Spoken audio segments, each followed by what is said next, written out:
है दोस्तों, आज हम लोग साइंस का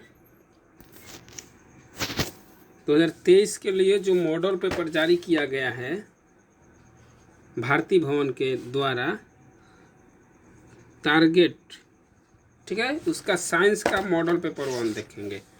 ठीक है, चलिए देखते हैं 10th क्लास के लिए 2023 के लिए। ठीक है, चलिए देखते हैं। पौधों में जनन अंग कहाँ पाया जाता है? तो पुष्प में। प्रकाश संश्लेषण की क्रिया होती है, तो प्रकाश संश्लेषण की क्रिया होती है, बताइए। तो हरे पौधों में प्रकाश संश्लेषण की क्रिया किसमें होगी? हरे पौधों में। प्रकाश संश्लेषण क्रिया में ऑक्सीजन किससे बाहर निकलता है? तो जल से। ऑक्सीजन किससे बाहर निकलता है? जल से। जल जो है H2O है, तो उस प्रकाश संश्लेषण में 2 भागों में टूट जाता है, तो ऑक्सीजन क्या होता है? बाहर निकलता है। अगला क्वेश्चन देखते हैं कि जठर ग्रंथियां कहाँ पाई जाती है? जठर ग्रंथियां कहाँ पाई जाती है? अमाशय में। जठर ग्रंथियां कहाँ पाई जाती है? अमाशय में। अगला क्वेश्चन देखते हैं, इथाइल एल्कोहल की प्रक्रिया संपन्न होती है, बताइए। कोशिका द्रव्य में। इथाइल एल्कोहल किस प्रकार के श्वसन से बनता है?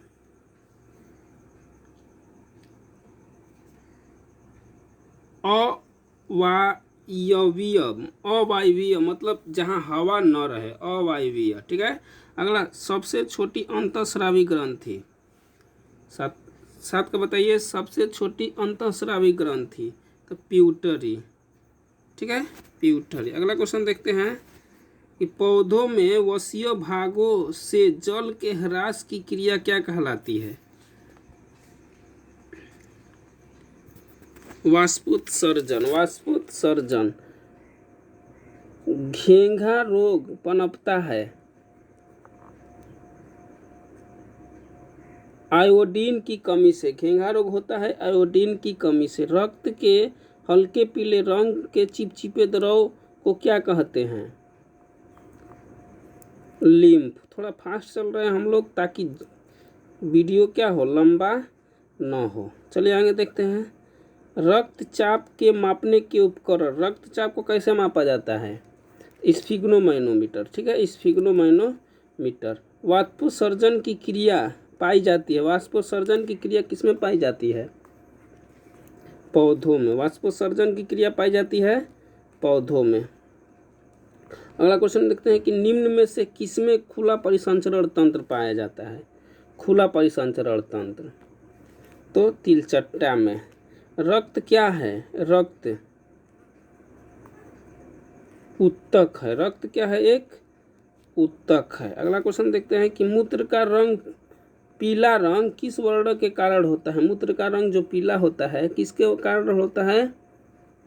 तो यूरोक्रोम के कारण। ठीक है। निम्नलिखित में कौन एक लिंगी जंतु है? एक लिंगी जंतु। ठीक है, केचुआ एक लिंगी जंतु है। यूरिया रक्त में कहाँ से प्रवेश करती है? यूरिया जो होता है रक्त में कहाँ से प्रवेश करता है? यकृत से। वृकक उसको यानी किडनी उसको बाहर निकलता है, लेकिन यकृत से शरीर में प्रवेश करता है, रक्त में। जैव आवर्धन प्रदर्शित करने वाला रसायन कौन सा है? जैव आवर्धन। तो DDT। निम्नलिखित में से कौन सा एक प्राथमिक उपभोक्ता है? प्राथमिक उपभोक्ता शाकाहारी, जो अपना भोजन स्वयं से बनाता है। पेड़ पौधे, जैसे पेड़ पौधे हैं, वो सूर्य के प्रकाश की उपस्थिति में प्रकाश संश्लेषण की क्रिया से अपना भोजन बनाते हैं। निम्नलिखित में से कौन एक भूमिगत जल का उदाहरण है? तो कुआं। भूमिगत जल का क्या है? अंदर से जल का उदाहरण है।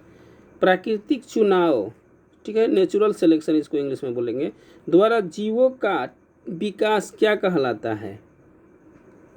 बताइए। तो डार्विनवाद। प्राकृतिक चुनाव, नेचुरल सिलेक्शन। ठीक है। अगला क्वेश्चन है कि हरे पौधे कहलाते हैं। हरे पौधे क्या कहलाते हैं? उत्पादक। हरे पौधे क्या कहलाते हैं? उत्पादक।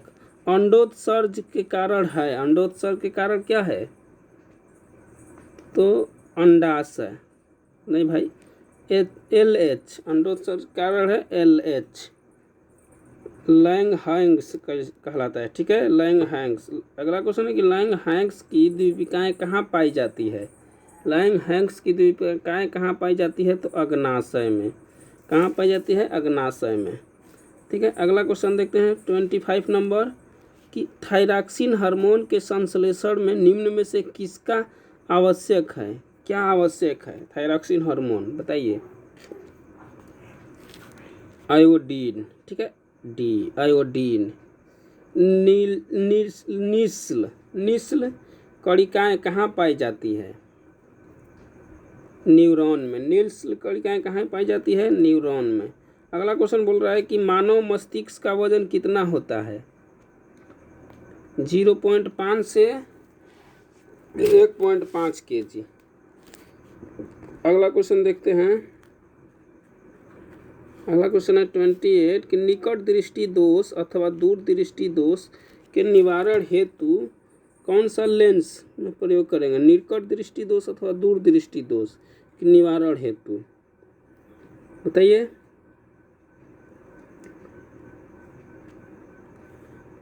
उल्टा और वास्तविक और उल्टा। देखिए, निकट के लिए अवतल, दूर के लिए उत्तल, ठीक है, याद करिए। निकट के लिए अवतल, दूर के लिए उत्तल, ठीक है।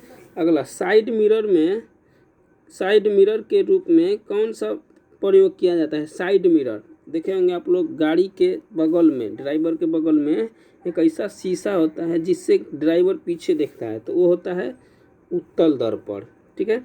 अवतल लेंस द्वारा प्रतिबिंब होता है, अवतल लेंस द्वारा प्रतिबिंब होता है, वो अवतल लेंस द्वारा, तो इनमें से सभी अवतल लेंस द्वारा होगा आभासी सीधा और छोटा, आभासी सीधा और छोटा। अगला देखते हैं कि ऊर्जा का एसआई मात्रक, ऊर्जा का एसआई मात्रक क्या है? जूल। ऊर्जा का एसआई मात्रक जूल। बल का न्यूटन, बल का न्यूटन। अगला आकाश का नीला रंग होना किस परिघटना का को दर्शाता है? बताइए। 32 का प्रकीर्णन, प्रकाश के प्रकीर्णन के कारण आकाश का रंग नीला दिखाई देता है। अगला देखते हैं 33 सामान्यतः नेत्र के लिए स्पष्ट दृष्टि की न्यूनतम दूरी 25 centimetre, 25 centimetre, 25 centimetre, C option. Metre नहीं मारना, 25 सेंटीमीटर, इस बात को ध्यान दीजिएगा, ठीक है। अगला है कि किसी उत्तल लेंस का फोकसांतर 50 सेंटीमीटर है तो इसकी क्षमता क्या होगी? +2 डाइऑप्टर, ठीक है। अब इसको थोड़ा सा समझ लेते, ये न्यूमेरिकल है, ठीक है।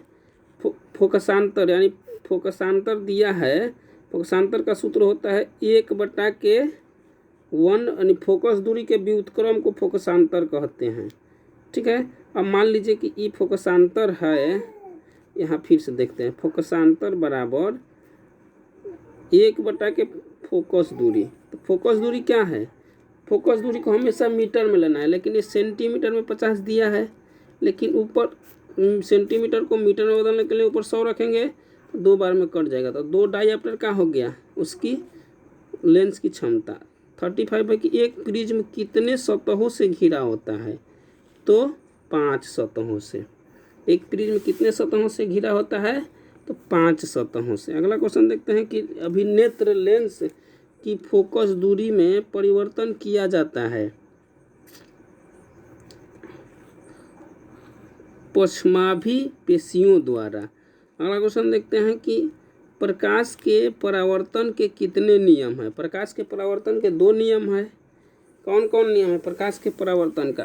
पहला नियम है कि आपतित किरण, परावर्तित किरण, अभिलंब तीनों एक ही तल में होगा।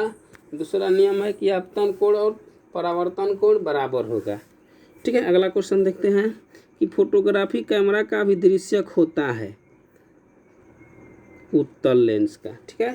फोटोग्राफी कैमरा में कौन होता है? तो उत्तल लेंस।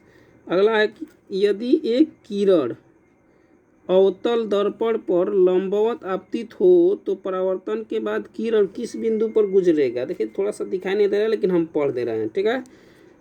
एक किरण अवतल दर्पण पर लंबवत आपतित होती है तो परावर्तन के बाद बिंदु किससे गुजरेगा, यानी वक्रता केंद्र से, ठीक है। अगला क्वेश्चन देखते हैं कि यदि एक प्रिज्म के एक वर्णी किरण गुजरे तो इसका नहीं होगा, क्या नहीं होगा इसका, तो वर्ण विक्षेपण रंगों में विभाजन नहीं होगा, ठीक है। अगला है कि पवन विद्युत जनित्र से कुंडली को घुमाने का कारण पृथक हो जाती, मूलतः करती है, क्या करती है, यानी गतिमान करती है, ठीक है।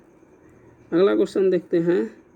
अगला क्वेश्चन है कि कांच की अवतल लेंस की वायु में शक्ति होती है, कांच के अवतल लेंस में शक्ति होती है तो ऋणात्मक। निम्न में से कौन विद्युत को सुचालक है, विद्युत का सुचालक कौन है, तो विद्युत का सुचालक कौन है, तो ग्रेफाइट, विद्युत का सुचालक ग्रेफाइट। कुचालक कहेगा तो सुचालक का मतलब जहाँ विद्युत पार कर जाए, कुचालक का मतलब जहाँ न करे, माने नहीं कर पाएगा, ठीक है, इसे याद करेंगे। अगला क्वेश्चन, वक्रता त्रिज्या 1 मीटर के अवतल दर्पण की फोकस दूरी होगी, वक्रता त्रिज्या 1 मीटर अवतल दर्पण की फोकस दूरी कितना होगी,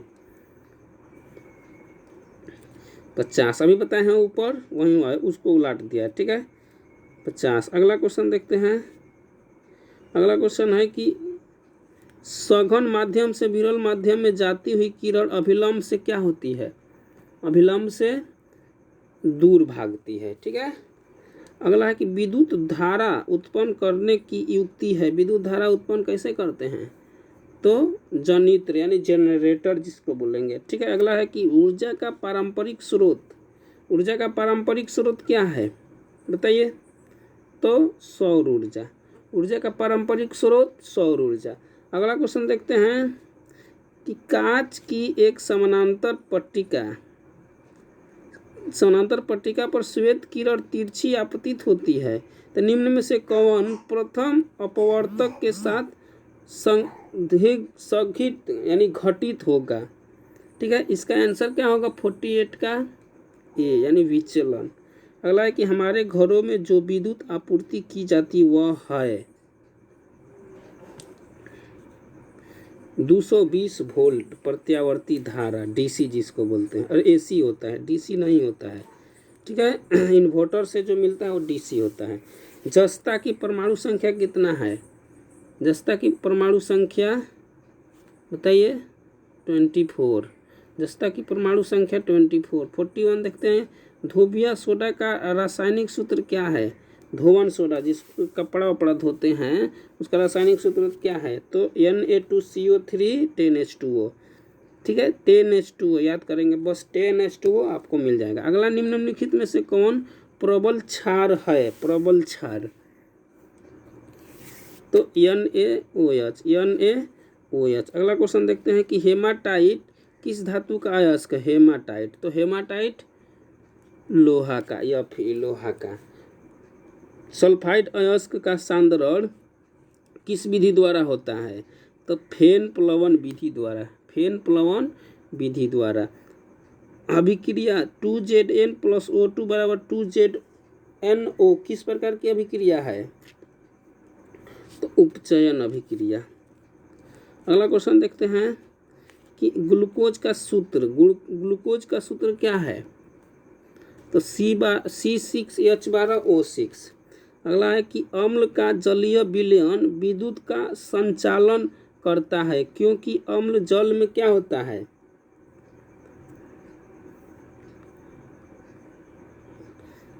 अनियमित, जल में आयनित होता है, क्या होता है जल में विलयन, कह रहा है कि अम्ल का जलीय विलयन विद्युत का संचालन करता है क्योंकि अम्ल जल में आयनित होता है।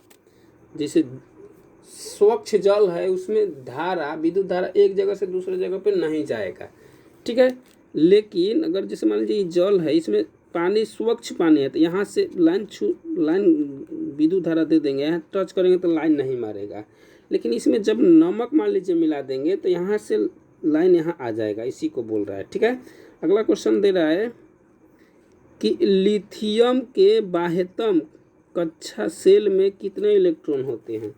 लिथियम में तीन, टोटल तो 3 होते हैं, लेकिन इसके बाह्यतम कक्षा में तो 1s2 2s1, इसके बाह्यतम कक्षा में कितना इलेक्ट्रॉन हुआ, 1 हुआ। लिथियम के बाह्यतम कक्षा में 1 इलेक्ट्रॉन। अगला क्वेश्चन देखते हैं कि आवर्त सारणी के शून्य समूह में तत्व कौन है। तो हीनियर कुमार याद करवाए थे ना आपको, तो याद करेंगे हीनियर Kumar. Helium, neon, krypton, radon, xenon, तो यहाँ पे क्या है, हीलियम। अगला क्वेश्चन है कि निम्न में सर्वाधिक विद्युत ऋणात्मक तत्व कौन है। सर्वाधिक विद्युत ऋणात्मक तत्व 60 का देखते हैं, 60 बताइए। तो क्लोरीन, अरे क्लोरीन बोल रहे, फ्लोरीन। सबसे ऋणात्मक तत्व कौन है, फ्लोरीन। अगला है कि जल के वैद्युत अपघटन में कैथोड पर कौन सी गैस मुक्त होती है, तो हाइड्रोजन। अगला है कि हमारे शरीर का पीएच मान क्या है। हमारे शरीर का पीएच मान क्या है, तो 7 से 7.8। हमारे शरीर का पीएच मान 7 से 7.8। अगला क्वेश्चन है कि निम्नलिखित यौगिकों में कौन अम्ल है, कौन अम्ल है, तो H2SO4। नाम सुनेंगे आप लोग, सल्फ्यूरिक अम्ल, उसका नाम है सल्फ्यूरिक अम्ल। अगला 64 देखते हैं कि निम्न में कौन संश्लेषित सूचक है। संश्लेषित सूचक तो मिथाइल ऑरेंज। अगला है 65 की निम्न कार्बन डाइऑक्साइड यानी CO2 जल से अभिक्रिया करके क्या बनाता है, कार्बोनिक अम्ल। कॉपर पाइराइट का रासायनिक संगठन, कॉपर पाइराइट का सूत्र बताना है, मतलब रासायनिक संगठन का मतलब सूत्र बताना है। 66 तो CuFeS2। अगला क्वेश्चन देखते हैं कि प्राकृतिक में मुक्त अवस्था में पाई जाने वाली धातु, प्रकृति में मुक्त अवस्था में पाई जाने वाली धातु कौन है, तो Ag यानी सोना, गोल्ड, Ag। ठीक है, Ag सिल्वर ना है भाई, सिल्वर का Ag। ठीक है, अगला क्वेश्चन देखते हैं सिल्वर। अगला क्वेश्चन है गोल्ड का Au, देखिए गोल्ड है Au, Cu copper, Zn zinc. लेकिन मुक्त अवस्था में प्रकृति में कौन पाया जाएगा, सबसे अधिक अभिक्रियाशील करता है, सबसे अधिक धातु है जो सबसे अधिक अभिक्रियाशील है। अगला क्वेश्चन देखते हैं कि किस अधातु के बाह्यतम सेल में इलेक्ट्रॉनों की संख्या हो सकती है। बताइए बाह्यतम कक्षा में कितना इलेक्ट्रॉन हो सकता है, निम्न में से जो है उसके अनुसार बताना है।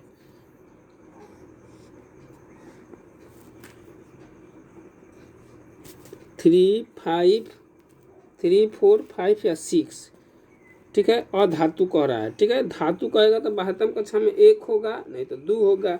लेकिन अधातु कहेगा तो 3, 4, 5, 6। समझिए, धातु कहेगा तो केवल बाह्यतम कक्षा में 1 2 होगा, लेकिन अधातु कहेगा तो 3, 4, 5 या 6। ठीक है, अगला क्वेश्चन है कि पीतल किसका मिश्र धातु है। तो याद करेंगे, ट्रिक होता है पीताजी, तांबा और जिंक का, तांबा और जिंक का।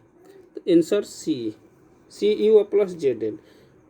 अगला क्वेश्चन है कि निम्न में से कौन समावयवी है। समावयवी, उन लोगों का अवयव क्या है, समान है। 71 का तो ये सी ऑप्शन, इथाइल अल्कोहल और डाईमिथाइल ईथर, इथाइल अल्कोहल और डाईमिथाइल ईथर। अगला क्वेश्चन है कि CH3O CH2 C2H5 का UPSC नाम क्या है। तो एथिल मिथाइल ईथर। लोहे की अभिक्रिया भाप से कराने पर लोहे का कौन सा ऑक्साइड बनता है,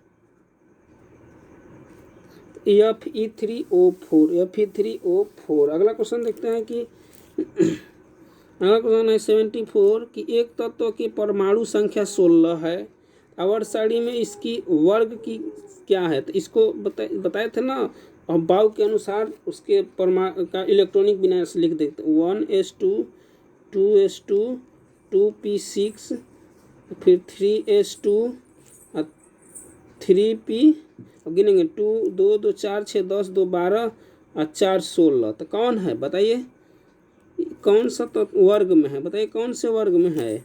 तो ये देखिए किस वर्ग में ख़त्म हो रहा है, देखिए 1:2 2:2 समझ रहे हैं ना। और बाउ का नियम पढ़े होंगे, उम्मीद है कि आप लोग देखे होंगे पिछला वीडियो, नहीं देखे हैं तो उसे ज़रूर क्या कर लीजिए, देख लीजिए। तो इसका आंसर होगा, देख रहे हैं ना, कह रहा है कि एक तत्व के परमाणु संख्या 16 है, तो आवर्त सारणी में इस तत्व की वर्ग संख्या बताना है, वर्ग संख्या 3।